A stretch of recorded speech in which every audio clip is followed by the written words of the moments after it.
Hello friends, very good afternoon. कैसे हैं आप सब? होप आप सब अच्छे होंगे। जैसा कि आप लोगों को पता है, ये हमारी ठाकुर पब्लिकेशन की मार्केटिंग मैनेजमेंट की सीरीज़ चल रही है, जिसमें हमने क्या स्टार्ट किया था, वेरियस मार्केटिंग ओरिएंटेशन, जिसमें आज हम अपना नेक्स्ट टॉपिक पढ़ेंगे, ट्रांजैक्शनल मार्केटिंग ओरिएंटेशन। ठीक है, ये वेरियस मार्केटिंग ओरिएंटेशन का ही एक पार्ट है जो हमने शॉर्ट समरी देखी थी कि कौन कौन से होते हैं। तो उसमें हमने देखा था ट्रांजैक्शनल मार्केटिंग ओरिएंटेशन भी एक पार्ट होता है मार्केटिंग ओरिएंटेशन का। तो आज हम ये देखेंगे, लेकिन टॉपिक स्टार्ट करने से पहले मैं आपको एक छोटी सी इन्फॉर्मेशन देना चाहूँगी कि अगर आपको इस सब्जेक्ट या किसी भी सब्जेक्ट के नोट्स परचेस करने हो तो आप मेरा डिस्क्रिप्शन बॉक्स चेक कर सकते हैं। तो आइए हम अपना टॉपिक स्टार्ट करते हैं। हमारा टॉपिक है transactional marketing orientation. Transaction orientation is basically a marketing strategy which is used for generating sales and for increasing efficiency। ठीक है, ट्रांजेक्शन ओरिएंटेशन क्या होता है? एक ऐसी मार्केटिंग स्ट्रैटेजी होती है, मतलब मार्केटिंग करने का एक ऐसा तरीका होता है जिसमें हम क्या करते हैं, अपने सेल्स को जनरेट करने की कोशिश करते हैं, मतलब ज़्यादा सेल करने की कोशिश करते हैं, ऐसी एक्टिविटी करते हैं जिससे ज़्यादा से ज़्यादा सेल आए और इफ़िशियंसी बढ़ाने की कोशिश करते हैं। ठीक है, प्रोसेस में इफ़िशियंसी को हम बढ़ाने की कोशिश करते हैं। This type of orientation is very simple and so it has several disadvantages. ठीक है, इस टाइप का ओरिएंटेशन क्या होता है, बहुत सिंपल होता है और इस ओरिएंटेशन में बहुत सारे डिसएडवांटेजेस भी होते हैं। ठीक है, on the other hand it also has many advantages for some specific type of organization। लेकिन सिर्फ और सिर्फ डिसएडवांटेजेस ही नहीं होते। अगर आप कुछ ऐसे स्पेशल टाइप के ऑर्गेनाइजेशन होते हैं या स्पेसिफिक ऑर्गेनाइजेशन होते हैं, अगर आप उसमें ऐसी मार्केटिंग स्ट्रैटेजी यूज़ करते हो या ये वाला ओरिएंटेशन यूज़ करते हो, ट्रांजैक्शन ओरिएंटेशन, तो उसके बहुत एडवांटेजेस भी होते हैं। A business organization adopts transactional marketing orientation when it only wants to increase the sales। ठीक है, कोई भी business organisation transactional marketing orientation तभी अडॉप्ट करता है, तभी वो स्ट्रैटेजी अडॉप्ट करता है जब उसको सिर्फ और सिर्फ अपनी सेल्स बढ़ानी होती है। ये बात ध्यान रखिएगा, ओनली वांट्स। ठीक है, सिर्फ और सिर्फ जिसको अपनी सेल्स बढ़ानी होती है तभी वो ये यूज़ करता है। All the marketing strategy instead of sales, wait a minute, all the marketing strategy instead of focusing on the customer focuses only on the advantages of the product and on promoting it to make it look more attractive। In this marketing orientation, no or very less effort is made once the sufficient or targeted sale is done। ठीक है, देखो हर marketing strategy में क्या होता है, वो customer के साथ फोकस करने के साथ साथ किस पे फोकस करते हैं, वो अपने प्रोडक्ट पे भी फोकस करते हैं कि उनका प्रोडक्ट अच्छा होना चाहिए, उसको प्रमोट करने पे भी फोकस करते हैं, उसको अट्रैक्टिव दिखाने में भी फोकस करते हैं। लेकिन इस मार्केटिंग स्ट्रैटेजी में, ओरिएंटेशन में बहुत कम या नहीं, ना के बराबर एफर्ट्स यूज़ किए जाते हैं। जब एक सफिशिएंट या टारगेट जो उनका होता है उतना सेल अचीव हो जाता है तो उसके बाद उस पर कोई भी काम नहीं किया जाता है प्रोडक्ट पे। Marketing strategy and activities are dynamic in nature in order to stay in harmony with the changing product and their features. ठीक है, मार्केटिंग स्ट्रैटेजी क्या होती है, ये एक्टिविटी एक ऐसी होती है, बहुत ही डायनेमिक नेचर की होती है, मतलब हमारा इन्वायरमेंट क्या एवर चेंजिंग है, तो इसके साथ साथ मार्केटिंग स्ट्रैटेजी को भी हमें टाइम टू टाइम क्या करना पड़ता है, चेंज करना पड़ता है। Transactional marketing orientation is an, wait a minute, orientation is an orientation that mainly stresses upon increasing the sales volume and on increasing the efficiency of personal sales by encouraging the point of purchase transaction. ठीक है, देखो मैं क्या बता दूँ, इसमें क्या होता है, ये अगर ओरिएंटेशन, ट्रांजैक्शनल ओरिएंटेशन अगर आप यूज़ करते हो तो ये सिर्फ और सिर्फ किस पे स्ट्रेस देता है कि सेल्स बढ़ जाए, जैसे तैसे क्या हो, सेल्स बढ़ जाए। सेल्स को बढ़ाने पे, जैसे पॉइंट ऑफ सेल्स वाला नहीं होता है, पर्सनल सेलिंग पे फोकस करेंगे कि बंदा घर घर जाए, मार्केट में विजिट करे, B2C करे, B2B करे।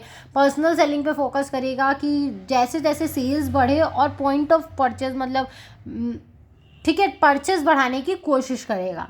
This orientation does not give any importance to creating and fostering healthy relationship with buyers. हम लोग क्या करते हैं, हम लोग हमेशा लॉन्ग टर्म, कोई भी ऑर्गेनाइजेशन किसी भी कस्टमर के साथ लॉन्ग टर्म रिश्ता बनाना चाहता है। कोई मार्केटर जाता भी होगा तो देखो वो यही बोलता होगा, भाई मेरे को आपको एक बार सामान नहीं बेचना, मुझे आपको बार बार सामान बेचना है, ठीक है, ऐसा होता है। लेकिन इस ओरिएंटेशन में ऐसा कुछ नहीं होता। इसमें क्या होता है, हेल्दी रिलेशन पे बिल्कुल भी फोकस नहीं किया जाता, बस अपना सामान बेचने से मतलब होता है। वन टाइम हो, लॉन्ग टाइम हो, कुछ से मतलब नहीं होता। It is based on 4 elements of marketing, 4 P's which are as follow. ये 4 एलिमेंट जो मार्केटिंग के होते हैं, ये पूरा का पूरा क्या होता है, उस पे बेस्ड होता है। वो 4 एलिमेंट कौन से होते हैं आप सबको पता है, फिर भी हम पढ़ेंगे एक बार, मैं आपको समझाऊंगी। पहला होता है हमारा प्रोडक्ट, ठीक है। प्रोडक्ट क्या होता है, developing a product according to the requirement of the customer, ठीक है, प्रोडक्ट को कस्टमर के अकॉर्डिंग बनाना। दूसरा होता है pricing, pricing of the product must be done in such a way that is it not only raises the organisational profit but also attract the customer. Product की pricing ऐसे की जाती है जो सिर्फ और सिर्फ कस्टमर को अट्रैक्ट ना करे, बल्कि मतलब जो सिर्फ और सिर्फ ऑर्गेनाइजेशन को प्रॉफिट ना करे, जिसकी वजह से कस्टमर्स भी क्या हों, अट्रैक्ट हों, ज़्यादा से ज़्यादा कस्टमर्स भी अट्रैक्ट हों। फिर है placement, product must be distributed in the market through a proper and effective distribution channel. और अपने प्रोडक्ट को एक अच्छे तरीके से मार्केट में डिस्ट्रीब्यूट करते हैं, अच्छे डिस्ट्रीब्यूशन चैनल को यूज़ करके। फिर है promotion, through various activities such as publicity, advertising, personal selling etcetera.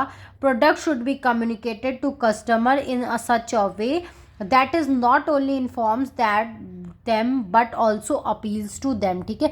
Promotion इस तरीके से किया जाता है जो सिर्फ और सिर्फ कस्टमर को मतलब बताना नहीं है, इन्फॉर्म करना नहीं है, ठीक है, मतलब उनसे एक अपील करना है कि इसे खरीदो, ठीक है। सिर्फ और सिर्फ बताना नहीं है कि मैं ये बता नहीं रही हूँ कि ये पेन मार्केट में नई आई है, मैं आपसे अपील कर रही हूँ कि इसे एक बार परचेस करो, ठीक है।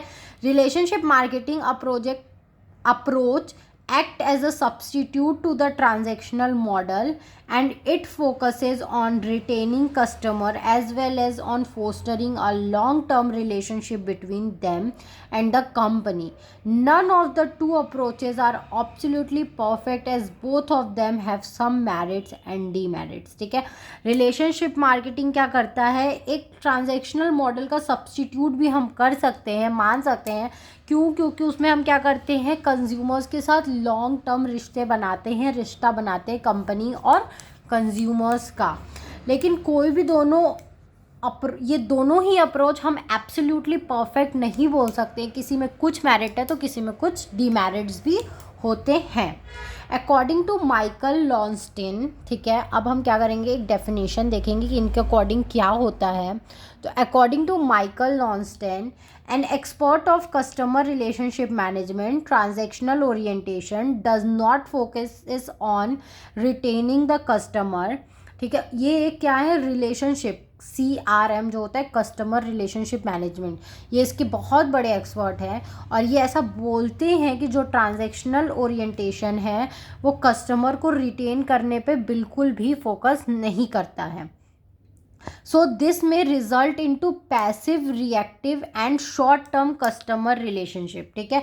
तो ये एक तरीके का पैसिव इसका रिएक्शन देखने को मिल सकता है कि कंज्यूमर शायद एक बार खरीदे और दोबारा ना आए। Whereas the main disadvantages of relationship based model is that it is relatively expensive than a transactional approach, ठीक है। और अगर आप रिलेशनशिप की बात करो तो रिलेशनशिप में क्या थोड़ा सा डिसएडवांटेज होता है कि वो थोड़ा सा एक्सपेंसिव होता है ट्रांजैक्शनल के कंपैरिजन में।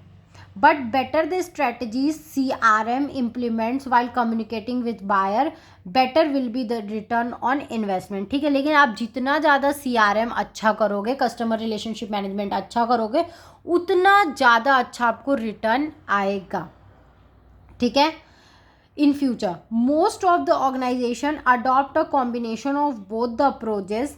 None less the traditional element of marketing means 4Ps still play a vital role in the making an effective marketing strategy. ठीक है, बहुत सारे ऐसे ऑर्गेनाइजेशन है जो दोनों को साथ लेके चलने की कोशिश करते हैं। ठीक है, दोनों को साथ लेके चलने की कोशिश करते हैं, लेकिन 4P जो इसमें है ये भी बहुत बड़ा मार्केटिंग स्ट्रैटेजी में रोल प्ले करता है। ऐसा नहीं है कि इसका कोई रोल नहीं होता है। तो आई होप आपको ये टॉपिक समझ में आया होगा। ये टॉपिक हमारा यहीं तक था। फिर भी अगर आपको कहीं भी कोई भी प्रॉब्लम हो तो आप मुझे कमेंट सेक्शन में कमेंट करके पूछ सकते हो। Thank you very much for watching my video and do like, subscribe and share my channel. अगर आपको इस सब्जेक्ट या किसी भी सब्जेक्ट के नोट्स परचेस करने हो तो आप मेरा डिस्क्रिप्शन बॉक्स चेक कर सकते हो। Thank you.